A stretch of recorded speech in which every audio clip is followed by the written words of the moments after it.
হরে কৃষ্ণ। তো আজকে আমাদের বিষয় সততা, বিশ্বাস ও কর্মের সামঞ্জস্য।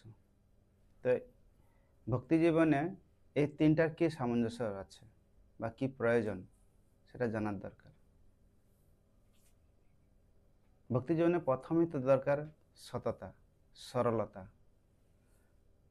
কলির 4টা স্তম্ভ আছে, আপনারা জানেন কি কি? আমিষ আহার, নেশা, জুয়া খেলা এবং অবৈধ সম্পর্ক বা অবৈধ যৌন সঙ্গ। এই 4টা কলির স্তম্ভ। এই 4টার উপরে দাঁড়িয়ে কলি বিরাজ করেন। ধর্মের 4টা স্তম্ভ রয়েছে: সত্য, শৌচ, তপ, দয়া। যখন কেউ জুয়া খেলে তখন তার সততা নষ্ট হয়ে যায়। তো আজকাল মানুষ জুয়া বলতে আমরা যে লটারি বা বড় বড় গ্যাম্বলিং বেরিয়েছে সেগুলো, এই সমস্ত ক্রিয়া করার ফলে তার সততা নষ্ট হয়ে যায়। তো সততা যদি নষ্ট হয়ে যায় সেই জীবনের আর কি থেকে যায়? কিছু থাকে না। বাস্তবিক সততা আমাদের পরিচয়। আমাদের মিথ্যা অহংকারের জন্য আমরা ভুলে গেছি বাস্তব সত্যটা কি। বাস্তব সত্য হচ্ছে আমরা কৃষ্ণের দাস।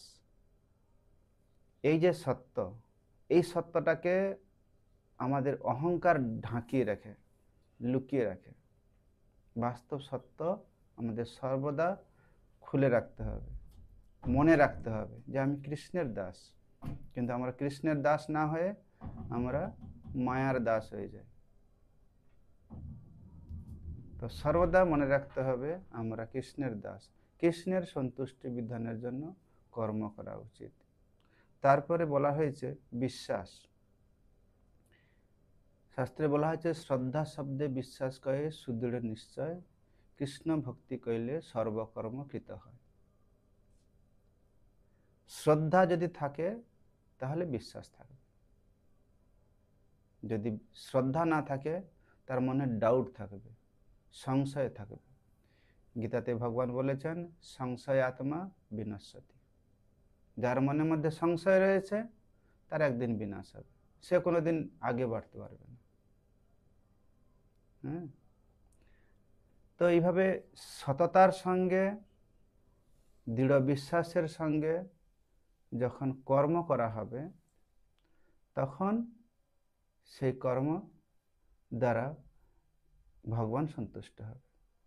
কর্ম সম্বন্ধে আমি তো আগেই বলেছি যে কর্ম সর্বদা কৃষ্ণের উদ্দেশ্যে করা উচিত।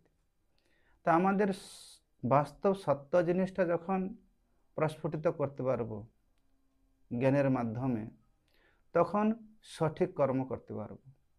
কর্ম না করে তো কোনো মানুষ 1 সেকেন্ডও থাকতে পারে না।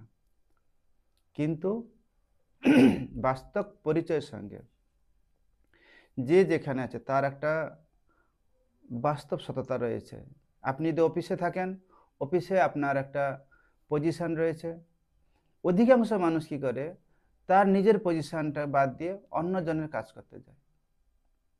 গীতাতে বলা হয়েছে স্বধর্ম নিধর্ম শ্রেয়, পরধর্ম ভয়াবহ। অন্যের কাজ করে সেখানে কি পাওয়া যায়? বাহবা পাওয়া যায়।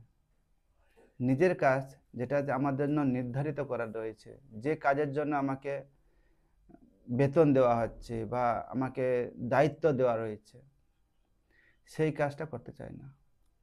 কেন না? মানুষ স্বাভাবিকভাবে চায় নেম, ফেম, এক্সট্রা মানি, এগুলো চায়। তো এইগুলো যখন দরকার হয় তখন কি করে, তার নিজের যে নির্ধারিত করা সেবা রয়েছে সেই সেবা ছাড়া অন্য কিছু কাজ করতে চায়। সেখানে করলে কি হবে? হয় এক্সট্রা টাকা পাবে, না হলে বাহবা পাবে, প্রমোশন হবে, এইভাবে। তো এইভাবে বাস্তব সততা যখন সঙ্গে শ্রদ্ধার সঙ্গে বা বিশ্বাসের সঙ্গে যখন কর্ম করা হবে তখন সে পরম সুখ লাভ করতে পারবে। ঠিক আছে? হরে কৃষ্ণ।